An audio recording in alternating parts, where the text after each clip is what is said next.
dark. It's championship week, baby, and you got your boy Dirty and Hack on this thing, and so buckle up, baby, buckle up. We got a 2-man show tonight, but we got a lot to cover, man. The obviously championship week is absolutely big time. I mean, there was just a couple of these games in here that really don't mean a whole lot relative to the college football playoffs and the final rankings, but I tell you what, they're big time games. Before we get started, I want to let everybody know we're powered by Bet Rivers. Make sure you get over to betrivers.com, get you an account, get to rocking and rolling. I'm sure Hack will probably have a couple of lock bets for you tonight during the show sometime.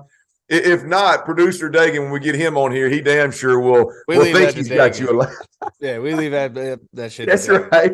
That's right. You can also find us on the Sirius XM app. And don't ever forget, you can always check out the merch store at fieldofsixty8.shop. Again, that's fieldofsixty8.shop. And look here, the football can wait. The football can wait, Hack. I know it's public knowledge. We always start this thing off with a little toast. I'm a new father, my man. I got a little girl. I got a nine-month-old, plus give or take a week, 9-month-old. It'll change your life, man. It'll change your purpose. It'll change your reason. Congrats on the future little one, man. Can't wait to meet him. Congrats, big dog, to you and your wife. Appreciate it, my guy Clint. And I ain't gonna top that, so I'll just cheers to that with you. I appreciate it, my man. Ooh, hey, man, that is I'm telling you, Hack. I am telling you. You know, for me, real quick, I know, Hack. I know you ain't always the kind to put your heart out there, put your emotions on the old internet. You know what I mean? Yeah. I'm gonna tell you, man. All I ever heard about a little one coming into this world, it all came true. The whole you don't know a love like you're gonna experience. But I'm gonna tell you what. To all my women out there, all my ladies out there, all you mothers out there. I married my best friend, love her to death. I mean, an unbelievable amount of love and respect for her. But I tell you what, Heck, after your wife delivers a baby, you're going to have a different kind of love for that woman right there too, boy. I tell you what, I mean, my lady, I wanted to wring her neck this morning when she's trying to help me move some furniture. Boy, I tell you what, the amount of love and respect for her is something different after that little one comes along, man. No, I know it. And I think that's the only thing we can't talk shit about ever as men. Ever. That's right. So, I mean, we can sit here and hypothesize and all that bullshit, but nah, it ain't ever going to happen. So, I could definitely see that, man. But yeah, dude, we're stoked, bro. So it's starting to get close to that point, like halfway mark where, you know, belly's starting to pop a little bit and getting the room right. So like everything's coming a little bit more full circle now. So it's pretty cool, man. So we're, like I said, we're fortunate. Everything's going smooth so far and happy. So appreciate that. All right. Well, you just make sure the little Hack knows what the Arkansas Razorbacks are when he's coming up. I'm saying, man, I'm gonna have to send him down there, man. Shit. Come on, baby. Come on down, do a little duck hunt. I would introduce him to a little big Suey. Class of 2041 or some shit like that. But hell, hopefully Pittman's still there. See what happens. That's right. That's right. We'll see. We'll see what happens, man. Well, another thing, real quick, man. On a personal note, it is my cause, my cleats. Weekend in the NFL, which is, I mean, I don't know about you. I'm a sneakerhead, always have been. I love the kind of outside the box thinking of today's athlete and today's college football and today's NFL. And this my cause, my cleats thing is really cool. The Houston Texans, who I cover on a daily basis, they included media this year, Hack, and I want to show you. They allowed us to select our own cause and did all the media some Air Force Ones. And this is Emma's hugs. I lost my brother in 2016 to cancer, man. And before he passed, we started raising money for Emma's hugs. And there's a really, really cool story. It ended up being the lady that ran it was actually literally lived a mile away from my brother when we decided to support that cause. Didn't know it. But anyway. And so he chose that. And so when I had the opportunity, man, for my brother and for Emma's hugs, I had to make that happen. So big cheers, big toast to the Texans for allowing me to to bring my brother back into the mix and talk a little bit about Emma's hugs as well. So appreciate that. And that dirty water I'm drinking, that right there is for you too, Hack. By the way, I drink. I'm a tequila guy. I'm a silver bullet guy. Typically on in Blue Mountains. Yep. But today, I'm drinking that dirty water from my man Hack. All right, let's jump into a little bit of this football, man. What do you say? We got Power 5 conference championships. We're gonna run down these things. There's either there's a lot riding on these games, or there are definitely some interesting storylines in these games. Let's start up in your neck of the woods, Hack, with the Purdue Michigan matchup. Purdue's sitting at 8-4. Michigan's sitting obviously undefeated at 12-0. Purdue has the 4 losses are to Penn State, Syracuse, Wisconsin, and Iowa. I know you know both of these teams really, really well. Aiden O'Connell has been one of your guys all year long. Sometimes that's been a good look for you. Sometimes it's been one of those like, Hack, I need you to explain, big dog. Yeah. Now, so on a bigger scale here, I think this weekend for me, I'm really excited because a lot of these conference championship games mean more. What I mean by that is I think in previous years, it may just be me feeling it and, maybe not being as in tune as I have been the last 2 years. But I feel like, the 4 was pretty much set. Like everyone knew what it was. You had them going into it. I think this year, there's some matchups, some rematches in these conference championships, which is great. Hell yeah. I just feel that this year there could be some mixing up going on. And actually, producer Dagan and I were talking before you got on about this game in particular with Purdue and Michigan, because it always seems like Purdue are those guys that go out there and slay a giant every year. They got 2 last year. They beat, I believe they beat Ohio State and someone else who was really high. I got to go back and look at it. But they got 2 last year in the top 5. Iowa, when Iowa was up after they got Penn State. So they got 2 in the top 5 last year. Haven't gotten any this year. I'm not saying it's going to happen, but obviously my guy in O'Connell, he actually tragically lost his older brother last week. Just found out about that. So played the Indiana game, going to have a tough week. Hopefully he can get everything together and get ready for them boys here heading into the weekend. That's terrible. And for him, thoughts and prayers with him and his family. But, I think he's going to have to be a big factor in their ability to win this ball game. And that was me bringing that up. And that's it's one of those things where kind of out of the game of football, bigger than the game of football, but we'll see what happens. All expectations to me, Michigan does what they need to do and handle business. I think this is one of the more straightforward conference championship games, but the only team to come out of that scrum in the West that was dangerous to me and kind of unpredictable was this Purdue team. I think if you had anyone else come out of that scrum who was kind of in there, Iowa was in there, Illinois even, like you knew what you were getting, right? I just feel like this Purdue team has been too up and down, too inconsistent. They could go out and go toe-to-toe with Penn State and the best of the best, just being Penn State using the example early season.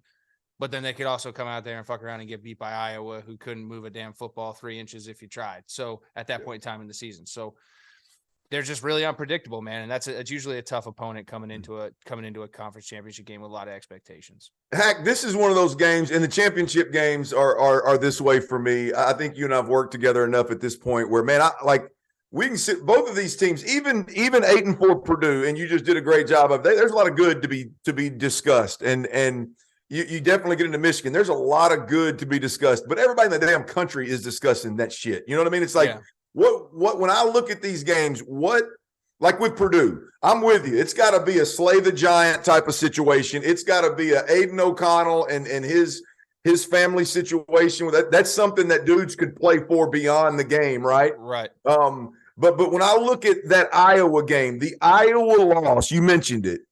The Iowa loss for Purdue scares the hell out of me when I'm talking about possibly Purdue being able to slay this thing, right? Aiden O'Connell goes out there, throws for $170, which for him is subpar. 2 interceptions, no touchdowns. As a team, they rushed for 87 yards.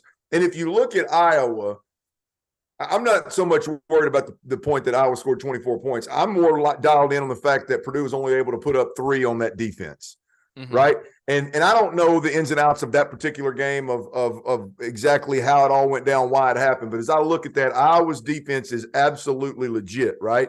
Yeah. And you look at Michigan's defense. I think Michigan's defense is absolutely legit. So if Purdue's going to slay this giant, I just don't. I don't know how they're going to do it, given what we've seen versus like elite defenses, not just good defenses, but elite defenses. Yeah. I know you, and I want this. I'm going to take it there, right? Mm-hmm. I know you like Penn State's defense, and they put up 31 on Penn State. Yeah. My question to you is, how do you look at Iowa lost 24-3 and then Penn State 35-31? Those are two very different ball games. Who is more of the real Purdue team, I guess, is where I'm going.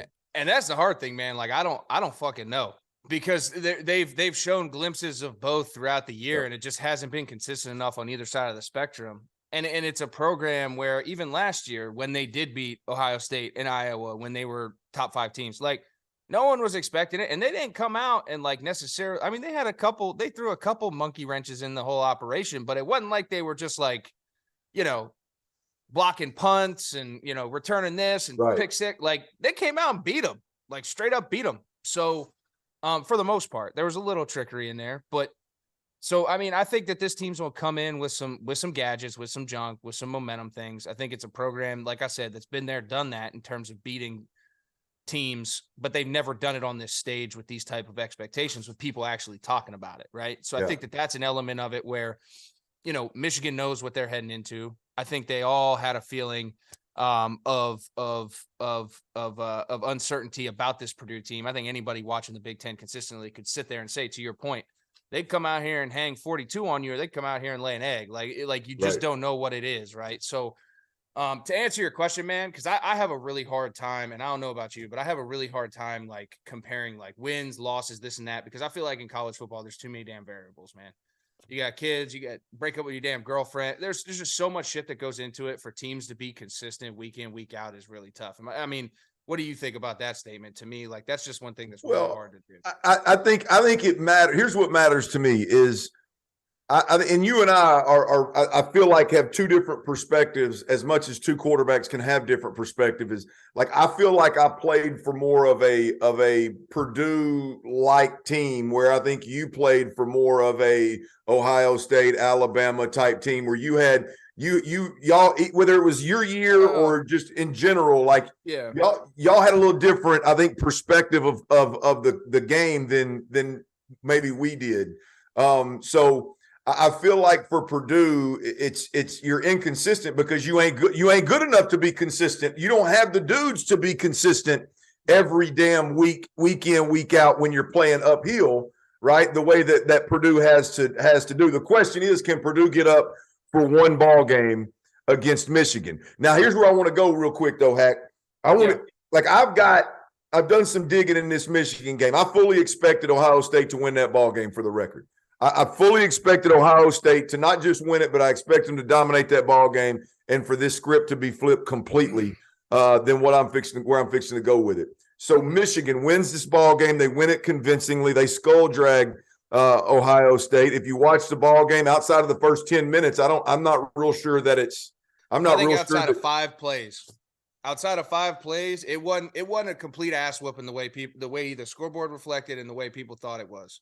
Outside of 5 plays. It's a lot of plays, Hack. But I'm gonna go.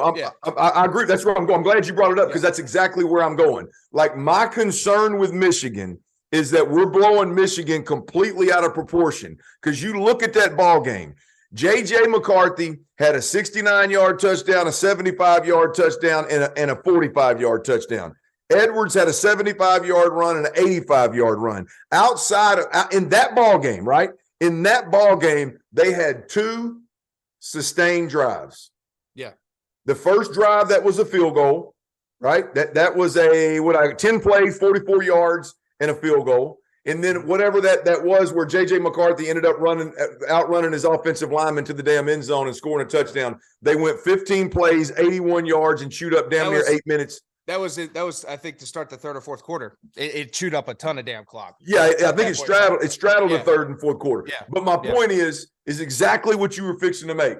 Is Those are the only two sustained drives. You couple that with the fact that you've got a young quarterback, young, inexperienced quarterback who I think grew leaps and bounds last week, but I still think he's got a lot of developing and maturing to do.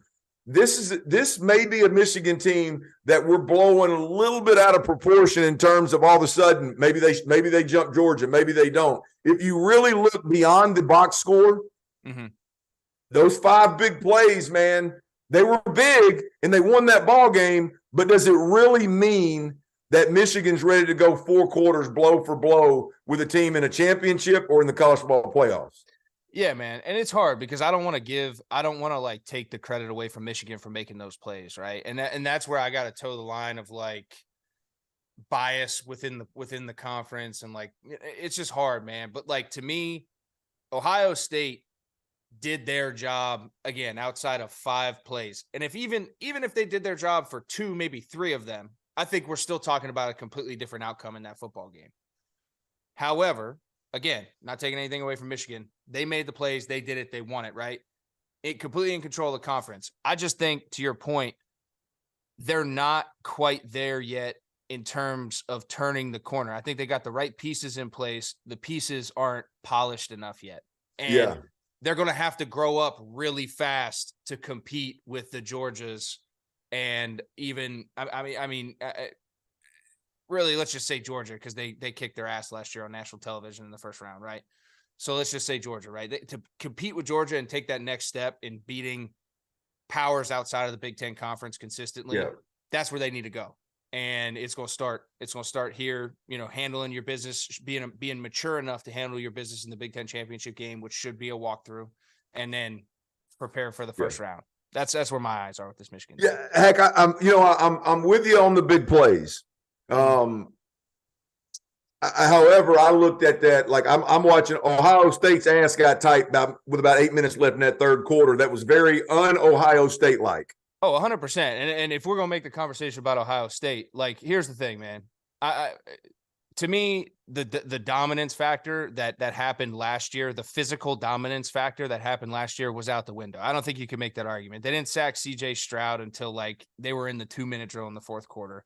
Ohio State's defense, to your point, outside of an 85-yard run and a 75-yard run, held their rushing attack, which is granted, without Blake Corum, but held their rushing attack to the 2 runs accounted for almost 2/3 of their yards. Yeah. So, you know what I mean? Like, they were stifling. And then offensively, they just, they were running the ball at like 4.3 yards a clip, Ohio State was, but then they abandoned it and they couldn't score in the red zone. Right. So like, it's an uncharacteristic team from Ohio State in terms of what it is. Right. I'm not going to make any more excuses for Ohio State. Whatever happens, happens. We'll see what my thing is. No, but dead ass. Like, I'm still confident in that team. My problem is again, it just happens to be one of those situations to me where shit just doesn't lay out right. I still think that Ohio State standardized from a standard standpoint. You get them a chance again, another chance. They're not going to fuck it up. They're not going to fuck up a second chance. They screwed this one up, but from my experience, it ain't going to happen again if they get another shot this year, past just a New Year's Six bowl game. Got it. Well, so here's where I want to go with it from a Michigan perspective, because like you said, if this is about Michigan, right? Yeah. I feel like a big part of, as we've already established, the big plays, right? Mm-hmm. I feel like it's a very simple adjustment for Purdue to see a different Michigan. Like where I think Michigan could potentially have problems is, and maybe it's not with Purdue, maybe it's with TCU, maybe it's with Georgia, maybe it's with somebody down the road. Yeah. But where I'm still nervous for Michigan is if you sit back and you play, regardless of what's going on, I don't care if you're getting your ass kicked up front and you're giving up 6 or 7 yards a carry. I don't care. I'm going to keep everything in front of me. I'm going to play the old school bend, don't break. I'm going to make J.J. McCarthy throw the football underneath, over the middle of the field, wherever when you study him, he struggles. I'm going to make him do that, because that's the one thing. I believe in J.J. McCarthy's athletic ability. I believe more importantly in J.J. McCarthy's swag and his confidence and his it factor more right now than I ever have. Look, I'm gonna be honest. When an Ohio State or a Michigan player gets tackled on the opponent's sideline and gets pushed in, hell, I think I'm a pretty brave old boy. It scares hell. I'm like, hey, is that guy gonna come out of there alive? Like they get down there and 5 or 6 guys are hovered over him. I don't know exactly what's going on. And the way JJ McCarthy just handled that multiple times was, it wasn't the arrogance, it wasn't talking shit. It was just like, yeah, man, I'm good. It was like I believed it. So I believe all those things about him. The question is, can he win a ball game having to go 4, 5, or 6 12-play drives? Playing quarterback, yeah. And that's the thing, is we haven't seen it either. Like, he went 50% in the Ohio State game, right? Yeah. And was chucking it. I mean, he was like 12 for 24, I think, or 13 for 25, or 13 for 20, something like that. But anyway, it's right there. And to your point, they had 2 sustained drives, right? Eventually they're going to run into, and it was a part of the problem when they ran into Georgia last year in the college football playoff. You're going to have a quarterback that can sit in 3rd and 9 and consistently deliver for you. Sure. Yeah. Because the guys across the street or across the field from you, in Stetson Bennett, Max Duggan, Caleb Williams, I made this point before, they're going to do it because they've done it all year. They've done it in previous years. That's just who they are, right? So now JJ's got to grow up fast, and he hasn't been put in those situations consistently, right? To your point, Clint, he hasn't really been asked to. Yeah. So it's going to be interesting to see, can he, from a talent standpoint, it factor, everything you name, step into it? 100%. Believe in that as well. I think he's talented as all get out. But you got to start seeing some development in terms of him playing the quarterback position. Yeah. At a next level. And Jim, and the funny thing is, I think Jim knows that too. Yeah. I mean, just from where he's been, what he's been around, he knows that too. So we'll see how it shakes out. Yeah, I love it. Because look, here's the deal: is the only wild card, like true wild card from a player perspective in the college football playoff ranking top 6 right now is JJ McCarthy. Mm-hmm. It's the only wild card. I mean, everybody else, all the key players, pretty much who they are. And the quarterback can sit back there and deliver. Now, JJ McCarthy, he's a guy that I feel like if you give him, you need 8 yards on one play and late in the ball game, he's going to find a way to go get you 8 yards. But is he going to play a half of football where he's got to go out there and be surgical against the top defense? I don't know. I don't know if that's there yet. So I think we've made our point. I mean, ultimately, Michigan, they won with big plays. Can Purdue this week force them into having to sustain drives in order to beat them? Can they force J.J. McCarthy in a situation, had to go 12, 15 plays, possibly turn the football over a couple of times, and then on the flip side of it, Aiden McConnell's going to have to light up the scoreboard in order for this ball game, really for Purdue to have a shot. I mean, I love where your head's at, though, man. I mean, from a big play perspective and the ability of Michigan to be able to sustain drives is a big win, but shit, man, that's still a wild card for a top-ranked football team. All right, let's jump into this SEC championship real quick. We got LSU 9-3 at Georgia 12-0. Look, this is a ball game where I don't give LSU a shot. Hack, I don't give LSU ain't got a puncher's chance. You look at their last 3 ball games. Arkansas's backup quarterback in the game, and one of the worst defenses in the SEC, and it's a 13-10 ball game. LSU ends up 13-10 winning that ball game. Then they beat up on UAB 41-10, and then A&M, which again, if you watch that LSU game, A&M they look like the better team for 4 quarters. I'll put it to you like that. Yeah. They look like the better football team. There wasn't no smoke and mirrors with that game. No, it wasn't. They were able to bust it open late with the defensive touchdown, but that was A&M was the better looking football team there. I don't give LSU a puncher's chance. Like I don't think they have a snowball's chance in hell, if I'm being completely honest, with LSU playing Georgia. Where are you at with LSU's chances? Yeah, to me, this is the only, like, if you're going to lock something in, you want to talk about the picks the secret sauce picks that I'm getting. I ain't getting out of the box here. Fucking Georgia, dude. Like, I think Georgia's got this one. And it goes back to a lot of the reasons that I talked about previously and some of the things I said. When Georgia has to handle business this year, when it's been like, all right, You'll have all the eyes on you. You got to handle business. Georgia's came out and handled business. Yeah. It's a maturity that I think Kirby's brought to the program. They've developed. I think Stetson Bennett's been a big part of that in his journey. I think the team rallying around him and his, like I said, his journey and story. It's very reminiscent of kind of the attitude they have. I think when the lights are brightest, they show up. They're going to show up this weekend. And LSU better be ready to play some defense, like physical defense. Yes. Not like actual defense, but like physical body defense. Because I think these boys are going to be out here pissed off. Hey, Hack, let me ask you this, man. Stetson Bennett. I was hard on Stetson Bennett. I think it was hard as hell on him too. I think it was justified, bro. They were throwing the ball like on an average of 11 times a game until he started lighting college football on fire late in the season, and then just made a fool out of my ass. Mm-hmm. I'm a big Stetson Bennett fan.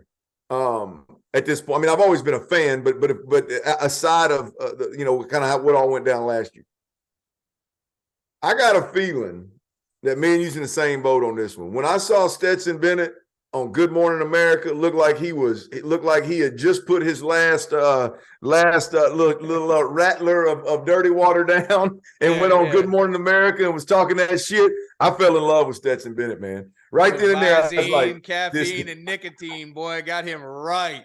He was ready to go. Hey, my man was hungover and hard up, baby. He said, he looked him dead in the camera and said, huh? What'd you say? He was slow motion. It was great, man. But I fell in love with Stetson Bennett right then and there, man. I tell you what, I think Georgia's in regardless of the outcome. I don't think LSU has a chance, but either way it goes, I think Georgia's in regardless of the outcome. Here's my big question. And my boy Ron the Show Ugley, who I do daily radio with down here, he hit me with this Monday.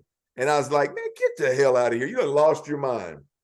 But I went back and rewatched the Ohio State-Michigan game one more time.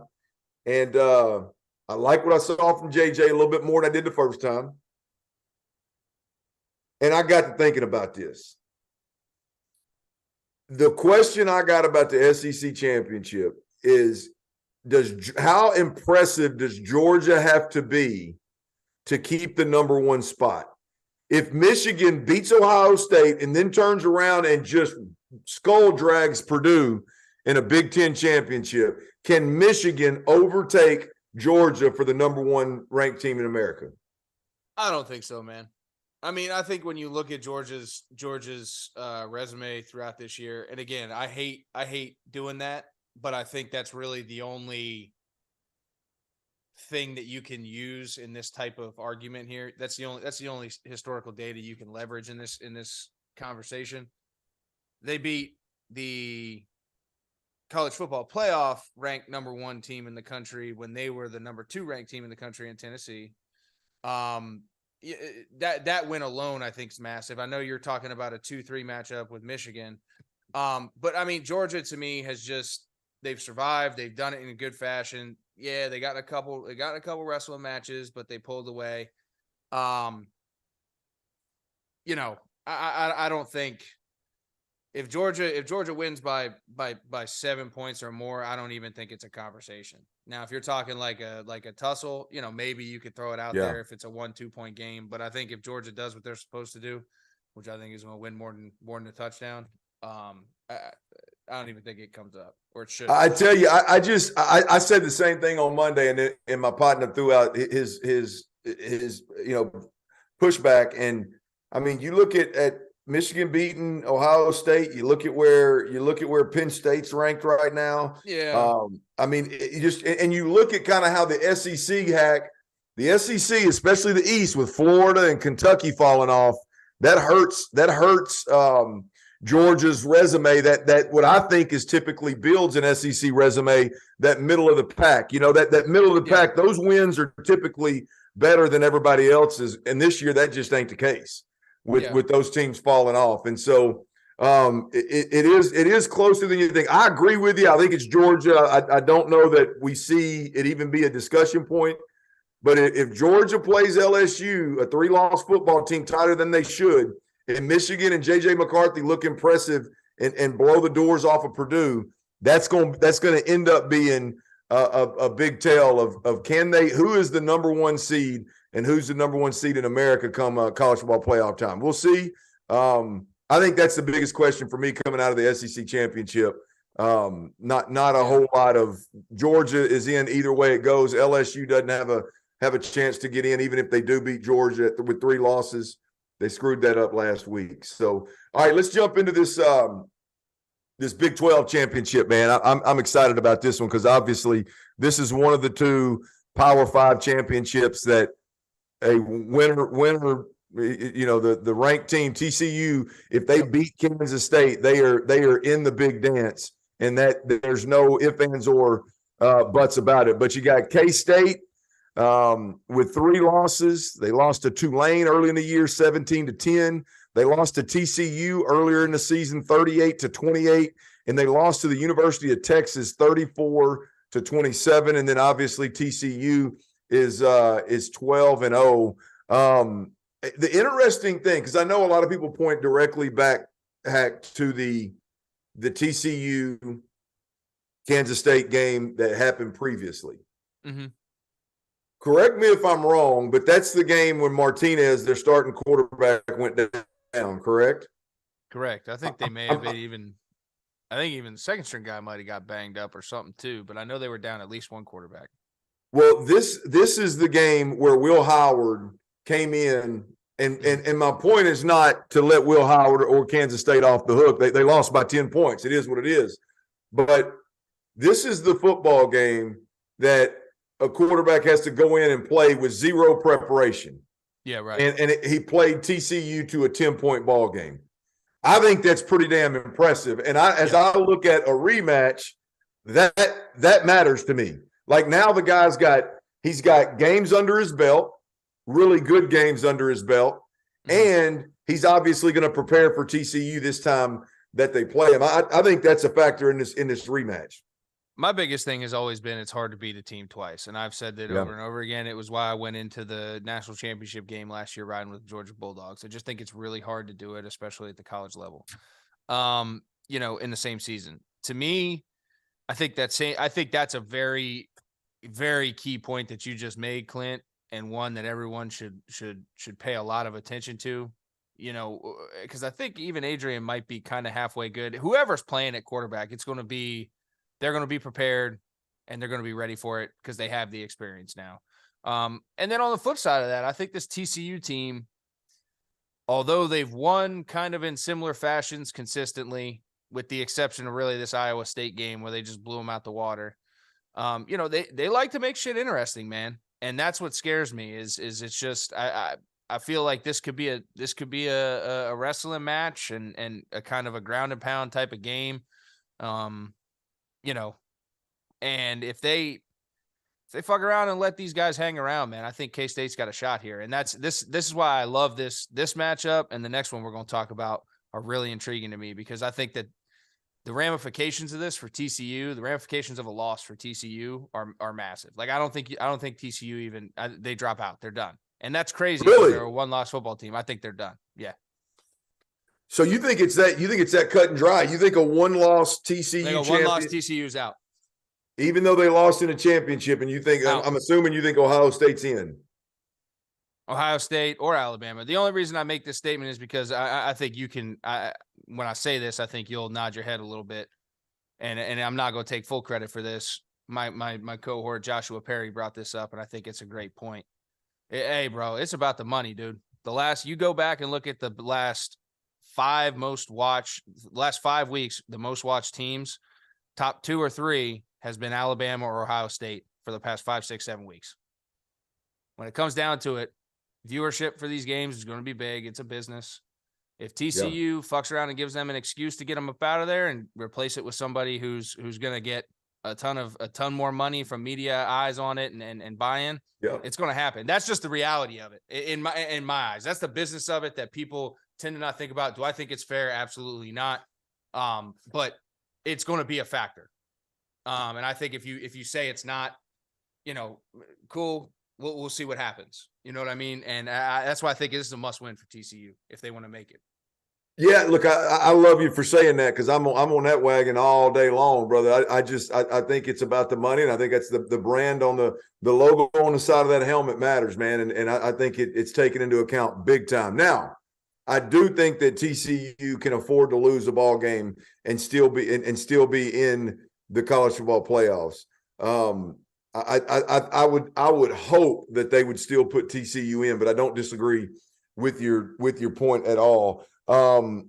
Let's before we move on from Kansas State and TCU. By the way, we're going to pick all these ball games at the end of the show, so I don't want to ask Hack who he thinks is going to win the damn thing before we get to it. So hang your ass around and see who we actually think is gonna win this thing. By the way, I'll reset it real quick. We're powered by Bet Rivers. You can find us on the Sirius XM app, and don't forget to check our merch store at fieldof68.shop. One quick thing before we leave this K-State TCU Big 12 championship game.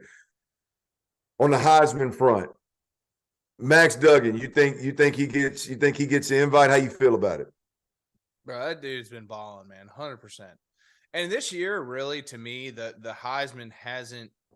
This is the longest it's taken, I think, for somebody to kind of separate themselves. I think that somebody is Caleb Williams out there at SC. The last two games that he's played have kind of had more national eyes on it. He's going to have another chance this weekend to do it as well. But I think that this has been real wide open, man. And you've had some disappointing performances, however you want to look at them, by C.J. Stroud, a couple of the other guys that were front runners. You know, Blake Corum's hurt. May not play in this Big Ten championship game, something we didn't talk about, which is another big factor. So I think some of these favorites kind of dropped off, and it's really turned into whoever wants it. I think this guy, Max Duggan, dude, you look at him, what he's done, how he's led the team. He's got an undefeated TCU Horned Frog, bidding for a chance to play in for a berth to college football playoffs. Yeah. Playing real well. Love his story. Numbers check all the boxes. Moments kind of check all the boxes. He was the guy that was kind of having these Heisman moments, but they weren't Heisman moments yet because they weren't talking about TCU, and I don't think anyone knew TCU would be in this position.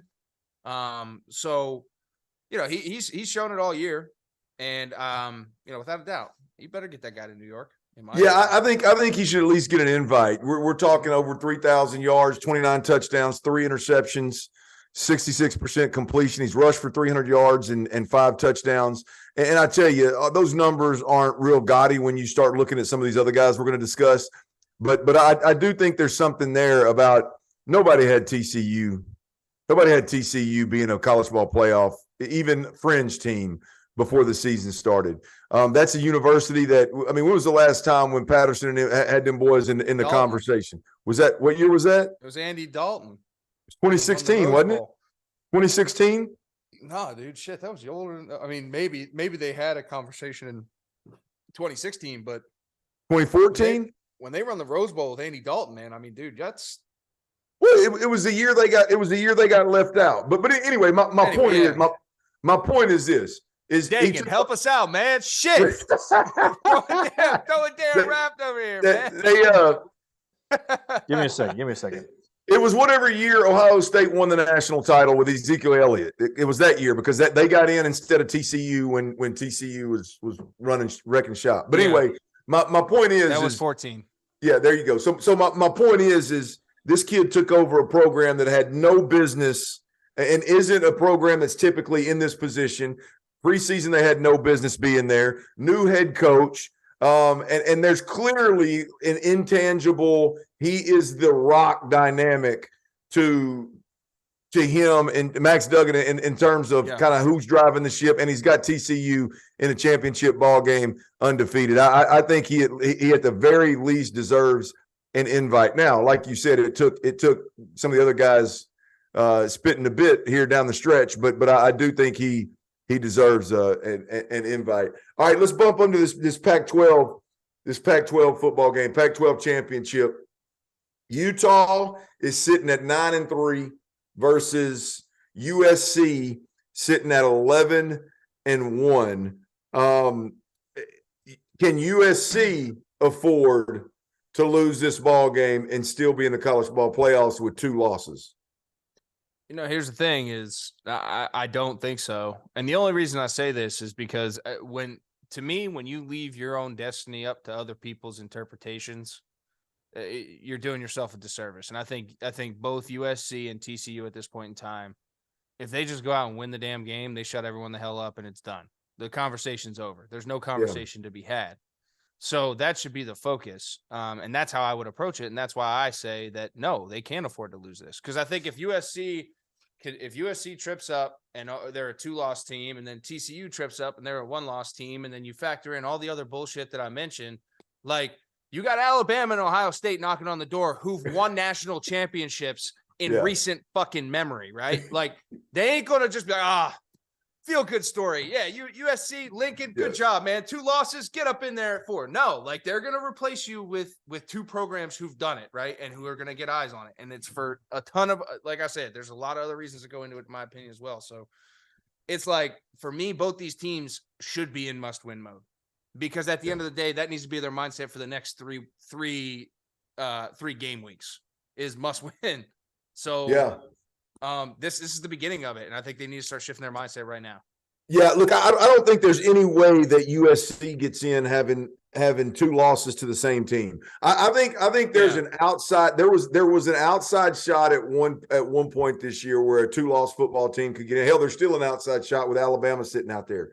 But when it's all said and done, I don't believe a 2-loss football team to the same damn team, and one of those losses came in the most recent ball game, which was the Pac-12 championship. I don't think that team can get in. So I think this one is a must-win for USC. I think TCU can still get in with a loss. I agree with you; it's a long shot. I agree with you; it's going to be iffy. USC, it's signed, sealed, and delivered. They're not getting in. How about this right here? I was reading a little article in this Pac-12 ball game. Tell me what you read into this.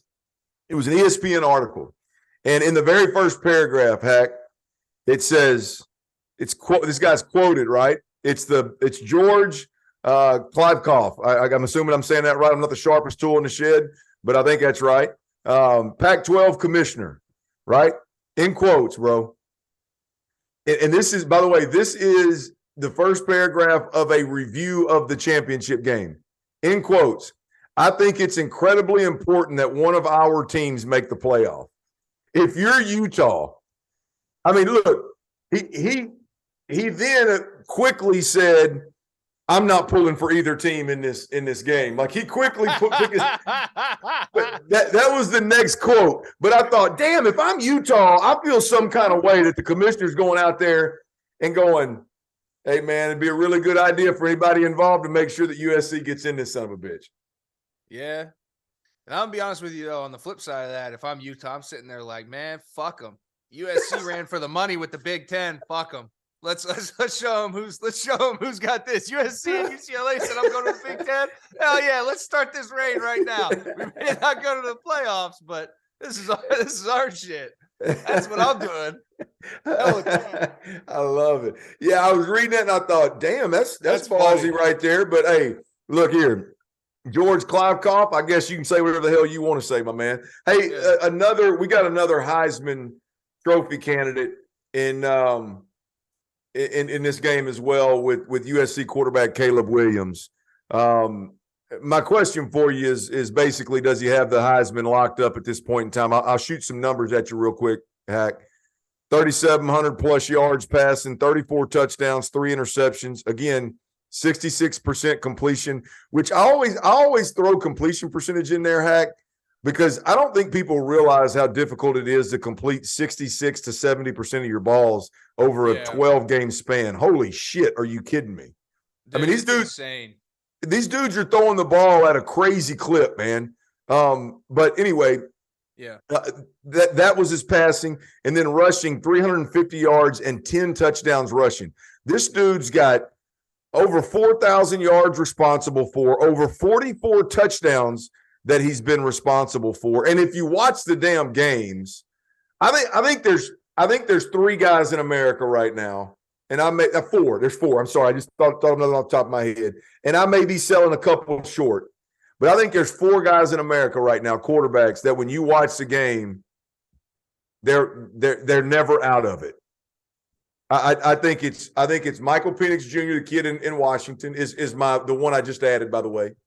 There's Caleb Williams at USC. There's Bryce Young at Alabama. And I'm going to save my 4th one down the road. Don't go to guessing, damn it. I'm going to save my 4th one for down the road because we're going to talk about him here in a minute. But when you watch Caleb Williams, if it's a 1-score ball game and there's 30 seconds on the clock, I'm betting on Caleb Williams. I'm betting he's going to get them in position to score points. Where are you at on Caleb Williams in terms of the Heisman Trophy? You think he locked this thing up? Bro, he's a bad motherfucker, man. He's good. Like, when you just watch him play, dude, like, he does things naturally. He's such a good natural feel. And then obviously you rattled off all the statistics and all that shit. Like, and the nice thing too is he's had 3 weeks now, ranked opponents, national stage, where this year in the Pac-12 championship is the last one of this run.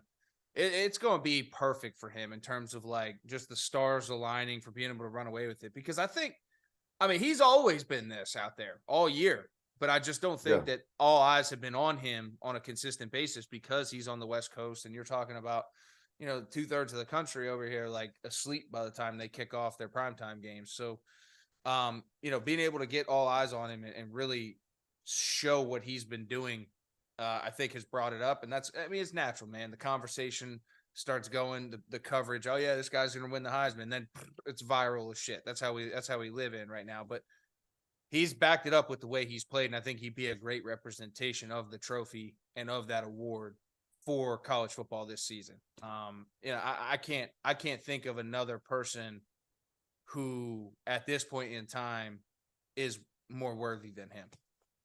Yeah, I agree wholeheartedly. I just there's just certain dudes that you watch, and if they're close late, they're going to win it, or at least you want to bet on it.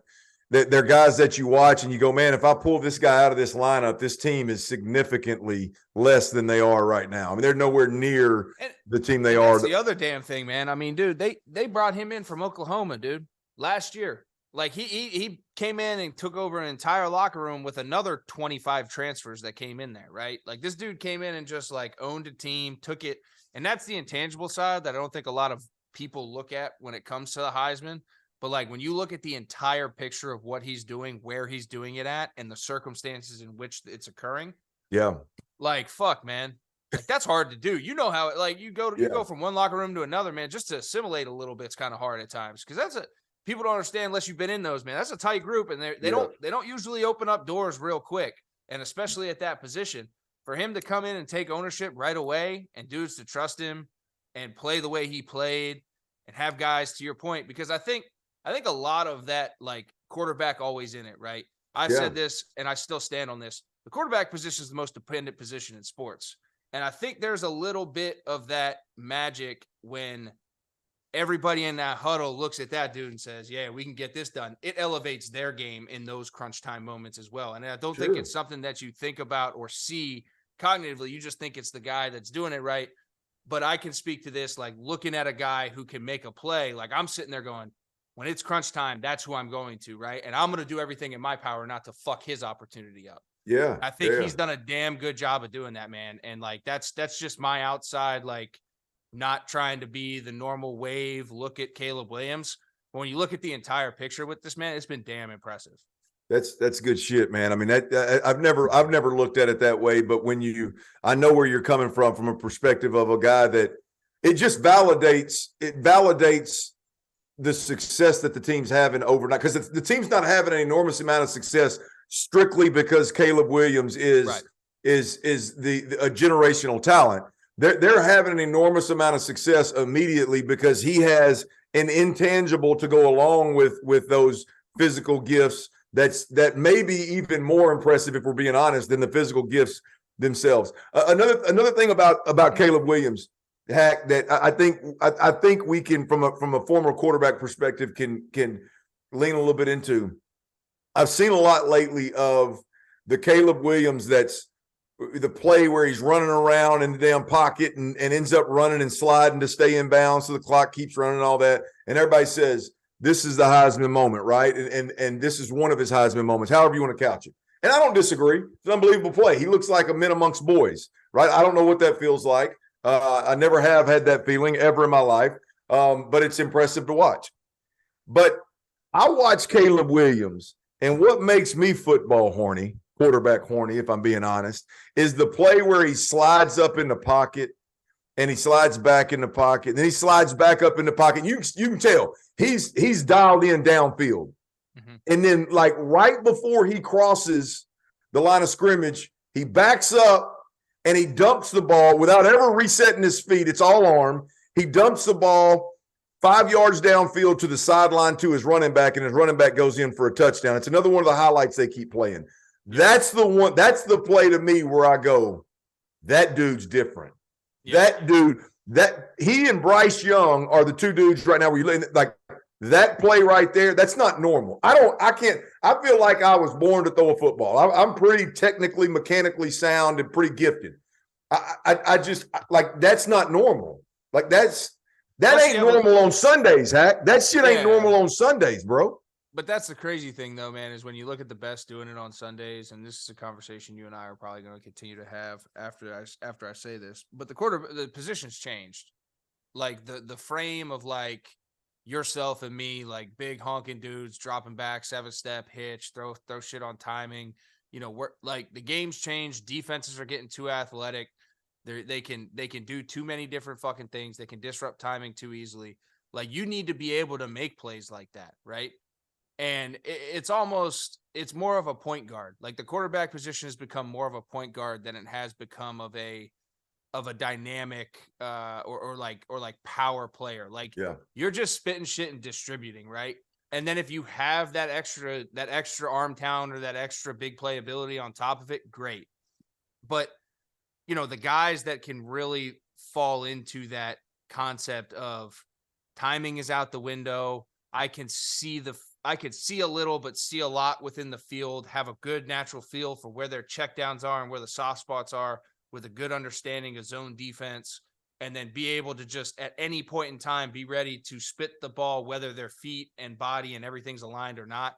Like, the position's changing, and that's the direction it's going. Like, I would have been a fucking tight end if I knew this, but I'd have been out there today if I knew this was coming. Feel good about that position. I'd have been a linebacker or a fullback with my little fat ass on. So I'd rather be a tight end, brother. But I mean, damn, dude. Like, if I knew that was coming. So, but my point being is I think he's a perfect representation of it. I think Bryce is a perfect representation of it. I think when you look at the NFL, you see Patrick and things he does.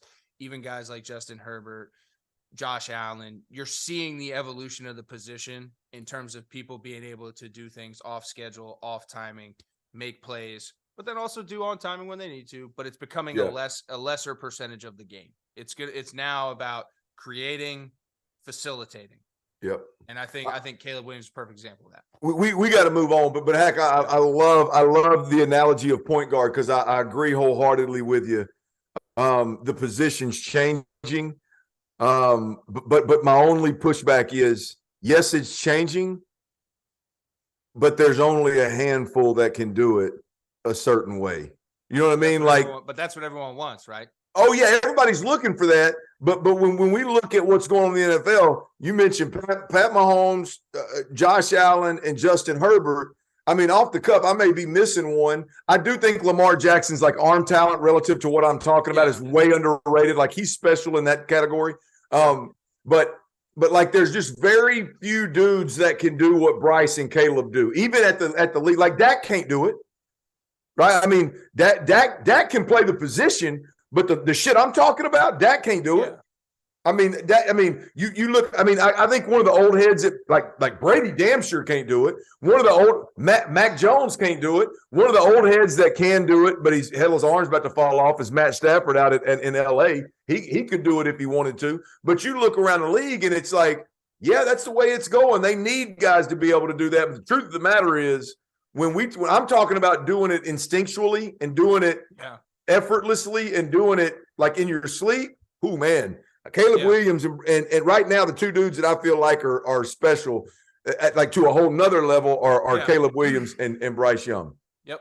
Yep. All right, let's jump into the ACC title game real quick, man. Clemson, Tim. This is a ball game, by the way, that I think a lot of people are turned off by because it's a 10-2 Clemson team that's underwhelmed for the most part, and a 9-3 North Carolina team that's, hey, really, let's be honest. Clemson's lost 2 of their last 4, and North Carolina's lost their last 2, and this is a championship game. So I could see where some people would be a little bit turned off by this ball game, but I'm intrigued, bro. Like when I look at this ball game, I got 2 questions. What does Dabo Swinney do at quarterback? And what does it do to the Clemson Tiger football team? Yeah. Heck, if the young dude plays, and I don't know what Dabo's going to do. So look, if I'm off base here and Dabo's already said something and I missed it already this week, then let me know. Yeah. If Dabo plays the young dude and they come out there and this offense looks like nails, it's going to be a beautiful thing for the young dude, but it's going to be a bad look and a bad conversation about Clemson. What does Dabo do at quarterback for this particular championship game? That's a big question. Yeah, listen, here's my take on that is I mean, I'm sure it could happen, but we've seen the young dude in spurts, and it ain't like he brought anything more than an emotional burst to the Agreed. game at that point in time, right? He didn't do anything more like from an execution standpoint. I think the offensive woes at Clemson are much deeper than the quarterback position. I just think that, to your point, and I think something that you're getting at without quite saying, and I think you'd say it if you'd agree with me after I say it, is that if you're a guy in that locker room, if you're a guy in that offense, who would you want to play for at the quarterback position? I think you'd want to play for Cade Klubnik rather than DJ at this point in time, right? And again, that's just me on the outside looking in. I don't have any inside knowledge in the program. I don't know how DJ's like. I'm sure people like him, right? Like, I'm not trying to knock the kid because I try not to do that at our position because I know how hard it is. But you know, I think that's a big factor for Clemson. And for me, this game is it's a damn big game for Clemson because you're talking about a program that has perennially ran this conference for the past decade. I mean, I'm talking own the conference No for question. the past decade, and experienced a little turbulence last year, and honestly have experienced similar turbulence this year with like a hostess that actually was like on the microphone calming everyone down a little bit sometimes. So they need to win the ACC this year to like at least keep the program on track. I think if they lose the ACC this year, Clemson, I'm not going to say it's going to be taking a big step back, but Dabo's going to have to do his best job coming into next year from a coaching standpoint in terms of bringing that program back, getting the right guys in place and recruiting, because he's not going to have you want a couple rings, jump on this ACC train, the same shit that Saban and them were doing when they were running. They've evolved. Dabo's going to have to evolve a little bit now, and this game's going to be a big factor with it. I can't wait for this, man. Because I agree with you from a perspective of Klubnik is a kid that goes in there, his head's spinning. Like the game is moving at a NASCAR pace, and he's moving at a snail's pace. You know what I mean? Like it's going. But when Hack, you were one of these dudes, man. Like when you got these 4 and 5 star type dudes that are elite, man, going out there and putting one game together, that ain't a stretch. That's not odd, right? If Klubnik gets the nod here, which he should, if Klubnik gets the nod here and he gets the starter reps all week and they put a good game plan together, they got better dudes offensively. It wouldn't surprise me if he didn't go up there and light the damn championship, ACC championship on fire. And if he did, man, great, right? Like I'm not knocking it, but DJ was one of them dudes too. So like to me, like there's just me watching this Clemson team, the issues are deeper rooted outside of the quarterback position. Could they play better? 100%. But again, I think what they're asking the quarterback to be Superman consistently, I don't think they got a Superman in that room. They got a lot of dudes that could play Robin, but they don't have a Superman in that room. So, and that goes back to your point. There ain't many of them walking around college football. Ain't many of them walking around the NFL. Yeah. And guys like that, need a supporting cast. And I don't think Clemson has the supporting cast that Clemson has had. Take that out of it. If I'm Dabo, he's got to make a decision here. I'm with you. He's got to make a decision. Like, he's either going to keep playing the political game and bullshit with like DJ and like, here we go. He's got to get a little more cutthroat, like his mentor, like Saban. Like, he's got to get a little more cutthroat with this decision and say, this is the direction the program's going, or this is the direction the program's going.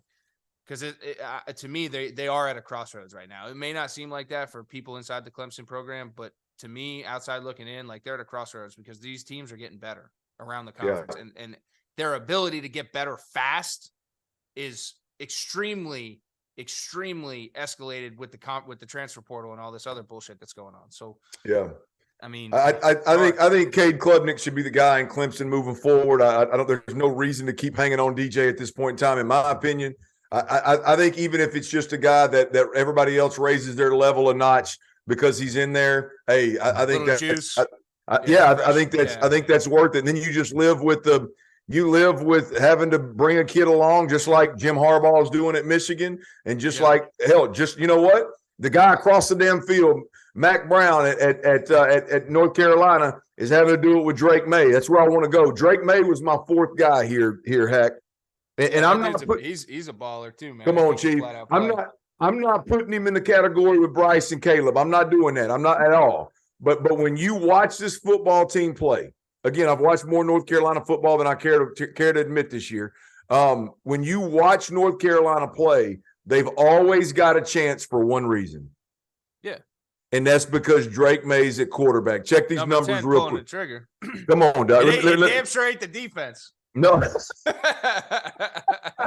Hey, let me hit you with these numbers. Drake May, real quick: 3,800 plus yards passing, 35 touchdowns, 5 interceptions, 68% completion.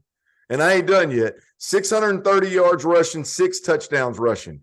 I mean, this, again, 41 touchdowns responsible for. Hell, this kid right here's got 4,500 yards damn near that he's responsible for. I mean, that's Drake May is why I'm watching this football game. Who starts the ball game at quarterback for Clemson, and then I want to watch Drake May for 4 quarters and see if against superior opponent can he go out there and go balls to the wall and win a ball game. How good you think his Drake May kid is?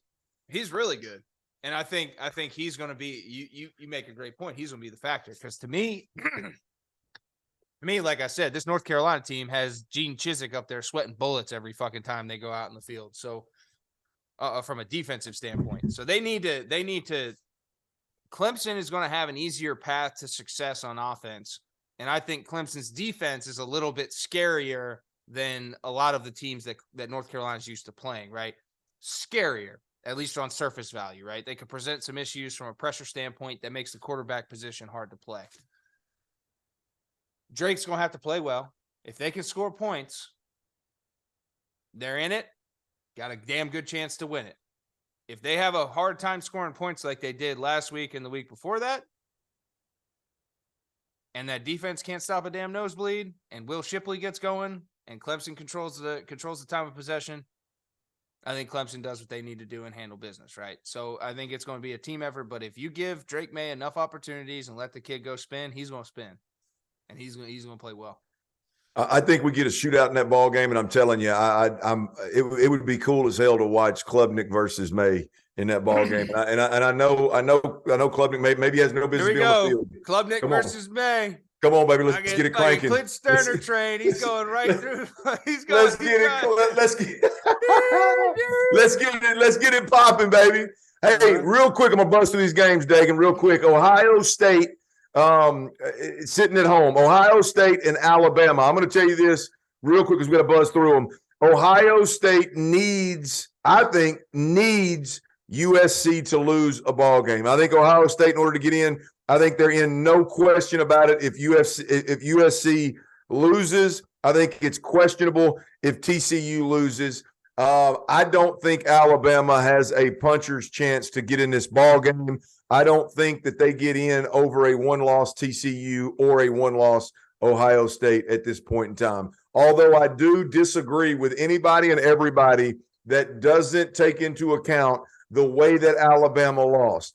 I heard Paul Feinbaum or somebody the other day say, well, I can't talk Alabama's way into this college football playoff because of who they lost to and how they lost. I beg to differ.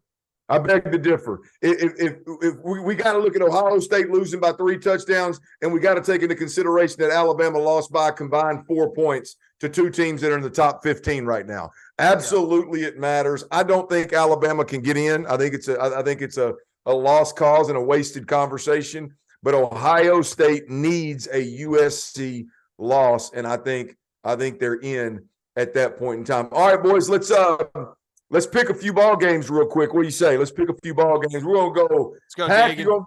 you're gonna go first. Yeah, we'll bring Dagan in this piece.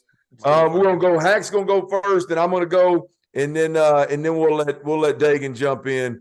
And because I'm sure he's gonna end up with a winning record somehow, some way. The guy that keeps track, he always wins. It's a 10-0 record, Clint, this week. You pencil whipping son of a bitch, you. All right, let's pick these games. Let's start out. Hack. North Texas at UTSA. Meet me. Yeah, I'm riding with the Fighting Trevor Knights, dude. Down there at UTSA. Come on. With them. Hometown team. He was big on them all last year. Give me the Roadrunners. I'm going with the Roadrunners as well, man. I mean, they're both 2 Texas schools, so I could probably go with either one of them, but I'm gonna be honest with you. UTSA, Jeff Traylor, their head coach, is a guy that I got to know when he was at Arkansas. He's an East Texas guy. I think he's a guy that's gonna get a head job at a Power 5 sooner rather than later. Probably should have already signed an extension at UTSA. So maybe he likes the Texas Hill Country as much as I do, guys. Maybe he just likes to be there, and he's gonna hang out at UTSA. But I like Jeff Traylor and UTSA, and I cannot wait to watch their quarterback. Is it Frank Wilson? Harris. Frank Harris. Frank Wilson's UTSA coach before Jeff Traylor, by the way. Great recruiter out of LSU. I think he's back at LSU with Brian Kelly anyway. But Frank Harris, I can't wait to watch him play. He's a stud now. I know more about UTSA than I do North Texas, so give me UTSA. Simple.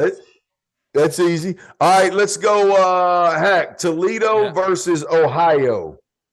Yeah, I mean, I can't tell you how much Maction that I've watched other than like the Tuesday nights just for background noise. But I'm going with Ohio. I'll ride Ohio as well. Dagan, who you going with? I'm going with Toledo. And the reason Holy Toledo. The reason Ohio's quarterback Curtis Rourke is out for the season in this game, but a big part of their offense, he's out for this game. He's been out. Yeah, but he's only been out since November 22nd. That's been like 2 weeks. So give me Toledo. Oh, that's old news, Dagan. It don't matter. Give me Toledo. What about Toledo's quarterback? Just give me Toledo. All right, Coastal Carolina at Troy. Who you got, Hack? I got Coastal Carolina. Again, don't know much about it, but I'd rather be at Coastal Carolina than I would Troy. I'm gonna let you have a redo. I'd like Coastal Carolina I like to live at Coastal Carolina as well, but I believe Grayson McCall is out. They're starting quarterback. They're all everything quarterback. So I'm gonna ride with Troy. Well, Grayson McCall may be out. We don't know yet. I think it's game time decision, but I don't care. Give me Coastal Carolina anyway. Hack, let's go. Oh, because who doesn't want to go to Coastal Carolina? Let's go. So let's do it. I told you, dude, I'd be a golfer at Coastal Carolina if I could do it all over again. I mean, ain't that right, guys? If you had to do it all over, like I dog cussed my father today for multiple reasons, if I'm being honest. But a couple of them is that son of a bitch didn't put a golf club in my hand or a guitar in my hand at an early age. You Big Earn, you son of a bitch, you. Those 2 things right there, there's no reason it shouldn't have happened, and I blame it on you. But I would love to do either, play music or golf at Coastal Carolina. All right, we'll move on. Fresno State at Boise State. Hack, what you got? All right, my guy Jake Hayner's back. Give me Fresno State in this one. Oh wow, this is on the blue turf, isn't it, Dave? It is. This is a home game for. I'm going Boise State, baby. Boise State. If this game would Where happen, you going, Dave? If this game would happen back in August, give me Fresno State every day of the week and probably twice on Saturday. But Boise State made a change of coordinator, change of quarterback. Give me Boise State on the blue turf. Hey, Dave. If a frog had wings, you wouldn't bump his ass every time he jumped, man. I'll get to the damn point with you. You got Boise State? I got Boise State. Mm-hmm. You also got a delay. You also got a damn delay. All right, UCF, Central Florida at Tulane. Hack, what you got, boss? Hey, man. Tough to beat a team twice in the same year. Give me the fucking green wave, baby. Let's go Tulane. Hey, I'm going with Malzahn. I don't give a shit what nobody says about Gus Malzahn. That's my guy. I love Gus Malzahn. I'm going with Central Florida, brother. What you got, Dave? I'm with Hack, man. Give me the green wave. We've seen UCF in the Group of Five, or the Power Six, New Year's Six, whatever. I want to see Tulane up there. Give me the green wave. Okay. All right. Let's bump into some of these Power Five matchup, boys. Clemson versus North Carolina. Dabo Swinney, I tell you, versus Mac Brown in North Carolina. What you got, Hack? Oh, man, this one was hard. I took a lot of thought process into it, but ultimately, to me, it's going to come down to Clemson's defense is going to come out and give UNC some problems, I think. Maybe not problems Drake May can't overcome, but still enough problems because them guys that they're rolling out on defense over there in Carolina blue and white, I ain't got too much confidence in them, and I think you could roll out Klubnik, fucking DJ. I don't give a damn at quarterback. I think Clemson can still move the damn football, so I'm going with the Tigers. What you're saying is it doesn't matter what their offense looks like. If North Carolina's defense is on the other side of the ball, you're and Clemson's defense comes to play too. And it's a fair point. It's about the defenses. That's what I'm saying. Hey, look, I'm gonna go exact opposite. I watched Clemson somehow, some way, pull off a shootout victory in overtime, I believe it was. Correct me if I'm wrong, guys, against Wake Forest. I don't believe this team's got two of those in them. I don't believe it. I believe this is a shootout, and I think North Carolina, Drake May, not that we're not already talking about his ass, but I think he carries North Carolina to a victory in an ACC championship, and I think Drake May is the talk of the ACC moving forward. Give me them North Carolina Tar Heels, baby. Yeah, Clint, it was in overtime. You were correct. And I'm going with North Carolina as well in this game for that exact reason. The shootout against Wake Forest. Wake Forest will do it. Drake May, North Carolina, they can do it. Give me the Tar Heels. And apparently I'm the betting advice guy on this show between the three of us, which if anybody's watching, do not take my betting advice. It's not good. But under in this game, 63.5. Give me the over. This game's going to be a shootout. The over in the North Carolina game is what producer Dagan has for the bets right there. BetRivers.com for anybody out there that needs a place to bet. I forgot to drop another one in here, by the way. I'll go back to Coastal Carolina, 8.5 point underdog. Give me Coastal Carolina. Obviously, I picked them, so give me Coastal Carolina in that one, regardless of outcome. All right. Hey, Dave, real quick. I'm 8 for my last 11. Is that good? Yeah, that is good. Okay, I was just wondering. I need to check my Bet Rivers account and see kind of where it's at because I'm sure it's a pretty good number. All right, let's jump into that. A lot better than most people. Well, I mean, I'm doing pretty well down here. I usually don't check my balance, so I'm not worried about it. All right, let's slide into the. Hey, let's slide into this Big Ten, Hack. Let's slide into this Big Ten. Oh shit, Purdue versus Michigan. Who you got, Hack? Oh fuck, dude. Oh man, I hate to do it to my guy Aiden, but hey, let's I got Michigan winning this one. I got them handling business, but like I said earlier, I'm gonna be watching this game and would be about 10% not surprised if Purdue made it a ball game.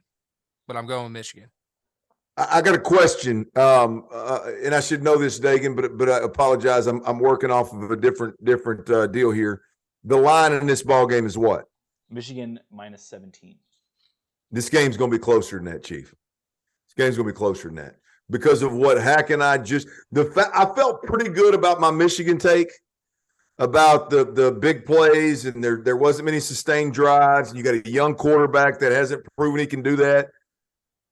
If Purdue comes in there, in fact, Ohio State playing all that damn cover zero late in that ball game, or in that ball game at all, was the biggest mistake I've seen in a big matchup like that in a long time. Purdue comes in there with a different game plan. I would take Purdue in the points for all of my bettors out there. However, we're talking straight up here. I'm going Michigan and J.J. McCarthy. Yeah, I'm also picking Michigan in this game, but I am with both of you. It's going to be closer than 17, and I would not be shocked at all if Purdue pulls this off and pulls off the upset here. And I know there's a lot of Michigan fans in the chat right now. They're not going to be happy to Pulls hear it that. off. Pulls it off. Yes, you heard. Is that what you said? You heard me, Clint. That's what he said. You heard me, Clint. Dagan, you trying to put your hog on the table at the end of the season? What are you trying to prove? You already got a good record. I know I do. I'm picking Michigan. Michigan. I'm still picking Michigan here.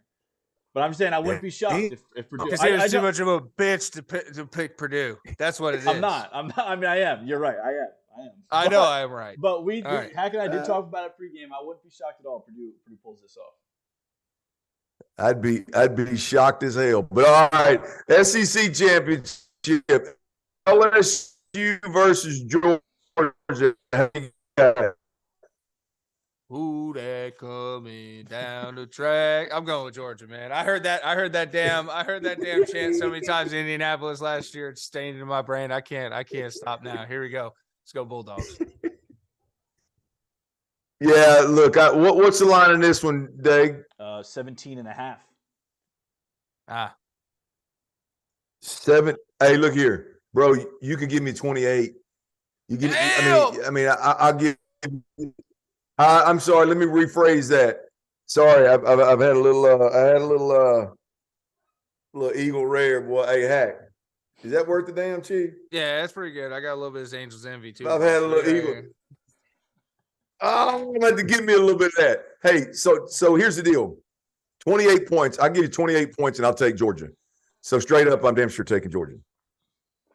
Yeah, I'm not an idiot. Give me Georgia, and I'm maybe with Clint here. I think that Georgia blows them out. Not even close in this game. I don't think Georgia wants. I don't think Georgia. I know that there may not be a conversation between Georgia and Michigan, but in this game, there will be no question who the number one team in the country is. We'll say that. Guys, the best thing LSU does is their quarterback scrambles. They pieced some things together now because Brian Kelly's a lot better than I gave him credit for. Best thing they do is a quarterback scramble. That is never a good recipe in an SEC championship game against Georgia. All right, the two big boys, the two that have definite ramifications. Utah versus USC Pac-12 championship. Hack, who you riding with? I got the Trojans. Caleb Williams. That's it. Yeah, this one's tough for me, Hack, because last time these two teams played, that's pretty bullish, man.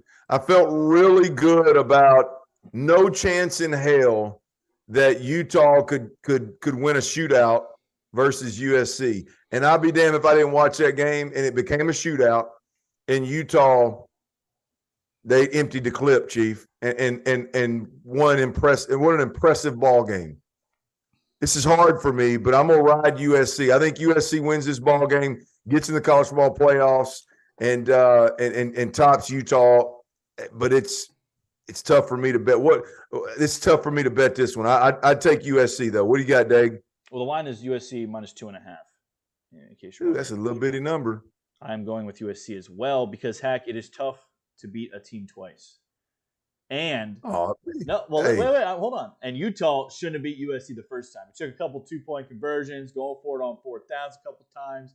Give me the Trojans in this one. Utah shouldn't have won that first game. It took a lot for them to win that first game. That is a great point, man. They had to go for 2. I mean, they did a bunch of shit that typically is not going to not to work. And we're talking a whole tight end have like something stupid like 300 yards or some bullshit like that. It was like 180 yards. He's the bad dude. Did you see that some bitch hurdle that guy last week or 2 weeks ago, whatever that was? He hurdled a guy and went 20 more yards for a touchdown. He didn't hurdle a guy and then fall down. It was nasty.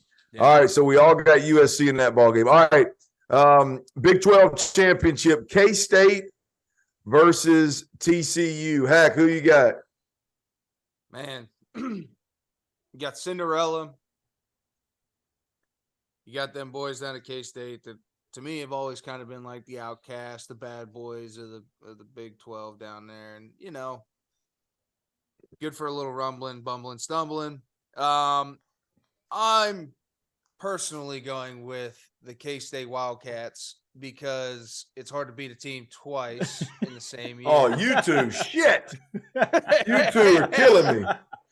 And I just think TCU's been playing with fire too damn much all year. I know people say, oh, yeah, they blew at Iowa State, but it's fucking Iowa State. They're a shell of what they were last year. And I think they did what they were supposed to do for the first time all year. So really expect this to be a damn good ball game. And I think with a little bit more preparation at the quarterback position, whomever's pulling the trigger for K-State, it's going to end up being good for them. Appreciate their run. Happy for him. Max Duggan, hell of a job. But it ends on Saturday at K-State. That's that Big Ten blood talking right there. He wants that damn Ohio State in there. hey, if Will Howard doesn't start for Kansas, they ought to fire that damn head coach is what they ought to do. He has not – look here.